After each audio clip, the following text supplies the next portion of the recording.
Charleston's 7 most exclusive neighborhoods, and while you'll be daydreaming about them tonight, oh, yes you will. Hey everyone, Charleston is one of those cities that looks charming and historic on the outside, but behind the oak trees and cobblestone streets, there are secret neighborhoods where the ultra rich live like they're in a different zip code entirely, which in most cases, they actually might be. So today I am counting down 7 of Charleston's most exclusive places to live. These are neighborhoods where the houses have more square footage than your local Costco, and where the HOA meetings probably involve champagne and caviar. Stick around until the end, because number 7 will have you saying, wait, people get to live that close to Mount Pleasant for that much land? Huh. All right, diving right in. Number 1, Daniel Island. So Daniel Island is like the Disney World of Charleston real estate. I mean, master planned perfection, trails galore, shops, restaurants, and homes so pretty they could be in the Southern Living magazine. Not to mention, this area is packed for family-friendly design and activities. You have everything from sidewalks everywhere, kids riding bikes like it's 1987, and neighbors who actually wave at you instead of avoiding eye contact. Yeah, it's a real thing. Epic amenities too. I mean, 2 championship golf courses, Credit One Stadium for concerts, professional tennis, pools, playgrounds, miles of scenic trails. And here's the best part, downtown Daniel Island, restaurants, coffee shops, grocery stores, and doctor's offices, so you never have to leave the island unless you really want to, but you don't ever have to. And you'll see people roaming around on a golf cart, even if they live in a different part. I mean, everyone is super, super chill and loving the lifestyle of Daniel Island. Now, the schools in Daniel Island, let's talk about those bad boys. So you have Daniel Island K through 8, and you have Bishop England High School, both highly rated and right on the island. So a lot of people send their kids there.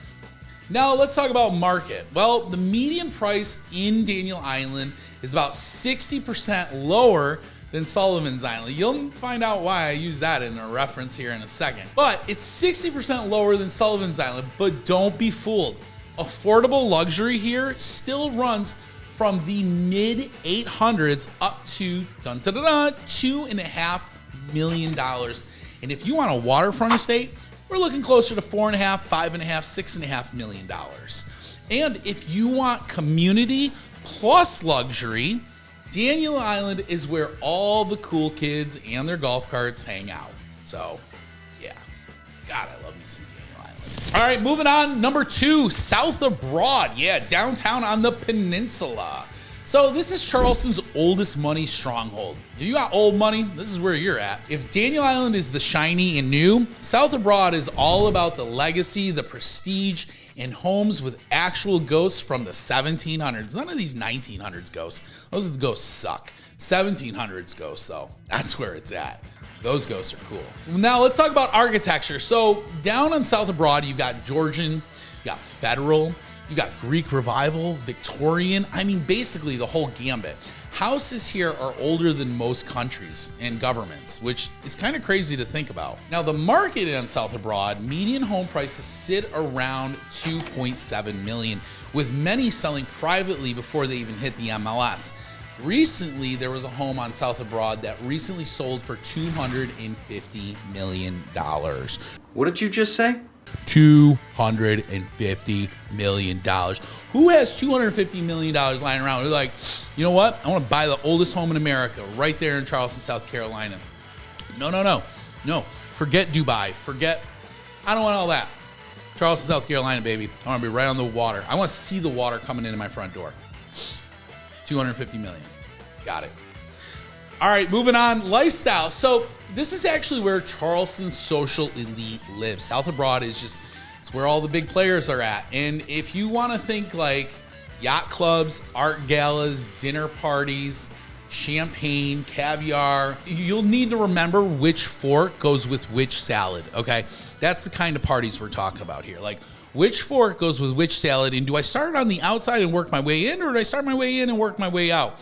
That's something you're gonna have to figure out. But the walkability in South of Broad, amazing. Within a 5 to 10 minute walk, you got over 40 restaurants, art galleries, historic districts. I mean, it's incredible. And then add in all the rooftop bars and restaurants and social places to just go hang out. And then you have different landmarks like the Battery and the Market. If you want a house that feels like a living piece of Charleston's history and your neighbors who've probably been there for 6 generations or longer, South of Broad just might be the spot. All right, moving on. Number 3, Sullivan's Island. This is one of my favorites. Sullivan's is Charleston's exclusive beachfront hideaway. Yes, if you want a private beach, done. Want no rowdy vacation rentals ruining your peace? They've got that covered. Nothing there. And they have very strict rules. Homes can't be taller than 38 feet, and commercial businesses are limited to Middle Street. So this keeps it purely residential and very, very private. I tell people, this is the part I love about Sullivan's Island. It just feels like that real laid back beach town, but with a luxury vibe attached with it. Homes here, think floor to ceiling windows with ocean views, historic renovations, and original fireplaces that are just made out of these incredible pieces. I mean, they're like art pieces. And then not to mention, some of these homes have private walkways to the beach and things like that that just look like they should be on the cover of a magazine. It's absolutely incredible. So if you're asking what the market's like in Sullivan's Island, well, good news. Only 6 homes, 6, sold in May of 2025. When homes do hit the market here, they're multi-million-dollar masterpieces. I mean, like, we're talking like 30 million. I saw one for 15.5 million just recently. I mean, and they're worth it. They are worth it. The views, the location, everything. If you've got the money for a home in Sullivan's Island, you will want to live there. Absolutely. Now, you might be saying, well, Ryan, what's the culture like? What's the island like of Sullivan's Island? Well, it has its own traditions, like the New Year's Day polar plunge. Okay, so you're gonna see celebrities out there, everybody's out there, tons of people. And then the summer's farmers markets are a big part of the area. This isn't a touristy part of town like Folly Beach. No, Sullivan's Island is more for people who want that oceanfront luxury without the chaos of vacation rental. And good for them for doing that, because like there's so many areas where it's just overran by tourism and people vacationing. They don't know what they're doing and they cause problems. It's a nightmare. It's nice to have somewhere for the locals, who people who really live there can just relax and not have to deal with the chaos. All right, moving on. Number 4, Kiowa Island. So Kiowa is what happens when a 5-star resort decides to become a neighborhood. And honestly, I love Kiowa Island. I mean, it is beautiful. It's gated, it's private. The drive there is absolutely amazing. Like, you're just driving down road all the way leading in, it's oak trees, covered line, you're driving through Johns Island. It's absolutely beautiful. The resort level of things, the amenities, 24/7 gated security. We talked about the manicured landscaping, and I mean, they have enough golf courses to make your wallet cry. PGA does the golf courses here are golf royalty, home to the famous Ocean Course, host of the PGA Championship. You got all those guys that are there all the time. In Kiowa, you also have a really great community vibe in Kiowa Island. You have the Kiowa Island Club, hosts oyster roasts, wine tastings, galas, and events that actually bring neighbors together. The market here, the median home price sits around $1.9 million, with square footage averages nearing $900 a square feet. Now, Kiowa is where you move when you want to live like you're permanently on vacation and you don't want anyone to know where you are. And you don't need to check your bank account first, right? You know what I'm talking about. If you're like, oh, I'm going to go on vacation, should you check your bank account? Nope. Don't need to. So that's the best part about Kiowa. All right, moving on. Number 5, Seabrook Island. Woo, we're cruising through the islands today. Seabrook Island is like Kiowa's quiet, nature-obsessed sibling. It's really the best way for me to put it. You have a lot more privacy here and a lot more space. So if you're someone that's like, hey, I want elbow room, I don't want anyone around me, I want to feel secluded a little bit, maybe in like a jungle, this is it. Only one gated entrance, no public beach access, right? And only 2,600 homes spread across 2,200 acres. So again, very beautiful, very private, and kind of bougie, and I like that. Now, one of the things I really like about Seabrook is the natural beauty. Dolphin feedings, protected marshes, and beaches where your closest neighbor might be a heron, right? Like, you don't see anybody.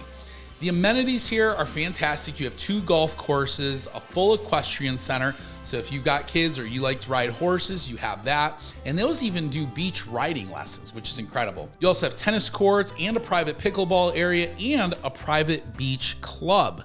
So again, Seabrook Island just has that lifestyle if that's what you're looking for. The median price on the island is right around $1 million, though oceanfront estates can skyrocket into the multi-millions. I mean, once you hit the water, once you hit the waterfront, the prices just go through the roof. So Seabrook is perfect for people who want seclusion, nature, but still want to grab dinner downtown Charleston 30 minutes later, right? You're not going to be more than a 30-minute drive to Charleston. All right, moving on to number 6. So Hollywood, South Carolina. Yeah, baby. Not Hollywood, California, but Hollywood, South Carolina. Yes, Charleston has its own very Hollywood. But instead of celebrities, you're going to find land, privacy, and low country charm. So why do people love Hollywood, Ryan? Well, it offers, like I said, large lots, mature trees, so big, beautiful oak trees, and a quiet rural vibe. So it's a little bit more in the country. It's more off the beaten path, while still only being 30 to 40 minutes from downtown Charleston.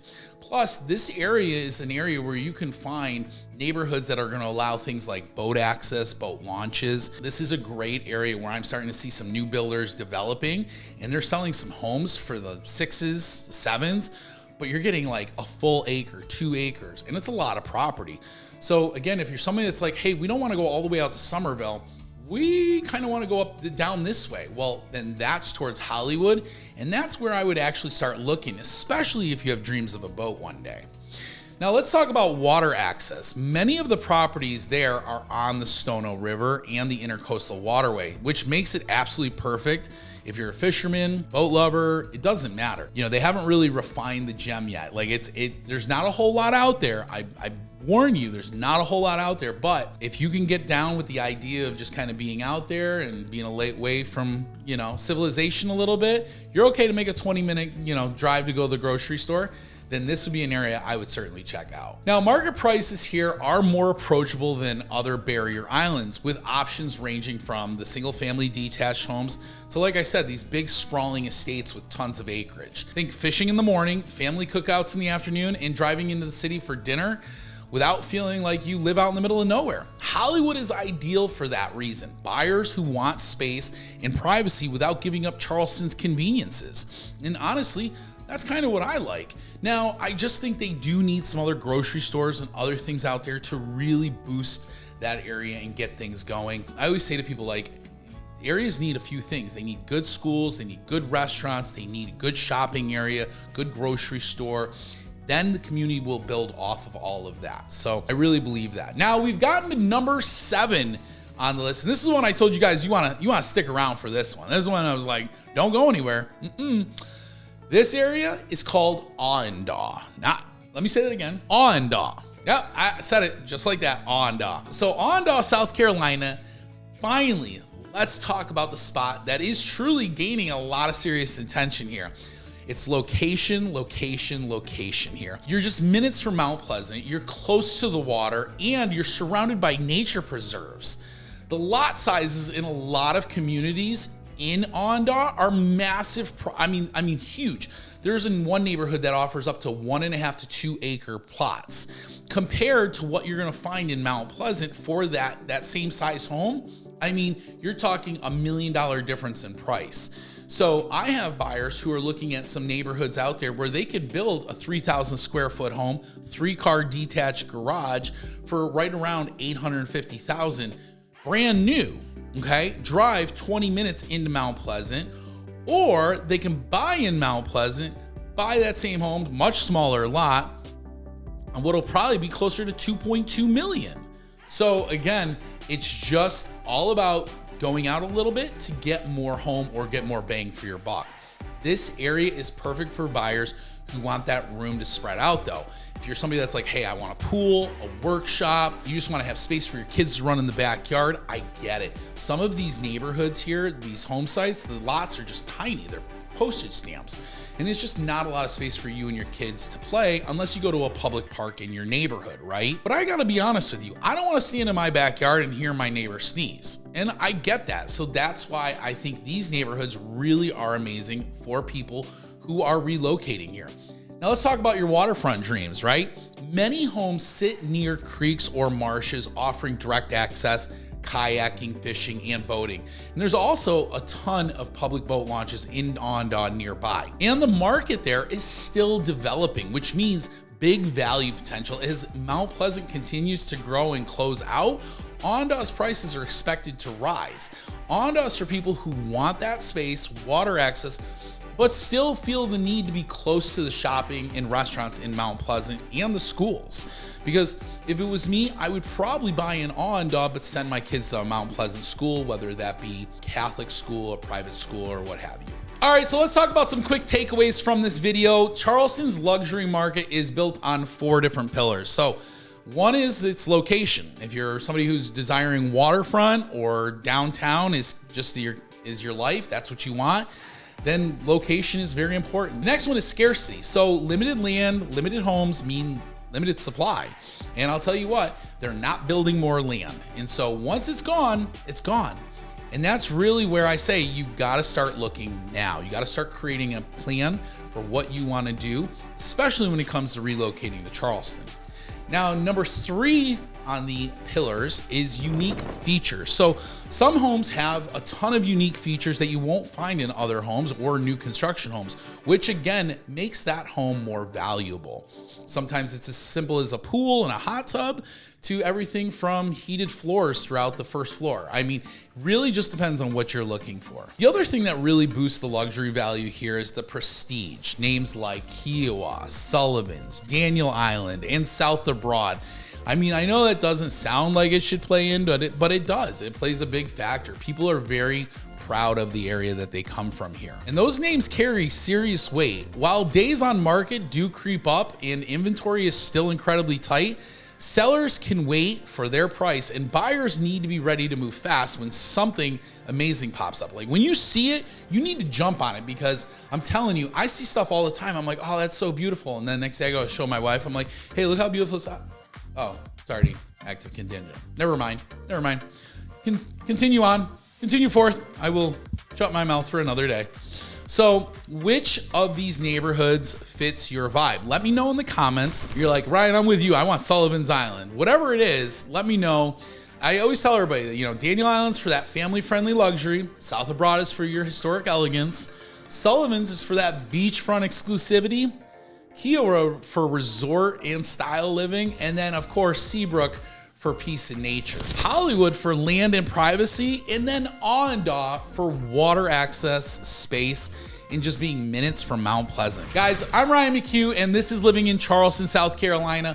My team helps thousands of families relocate here every week, and I'd love to help you too. Do me a favor, reach out to me, 843-226-5535. If you wanna see more great content just like this one, go ahead and click this video right here.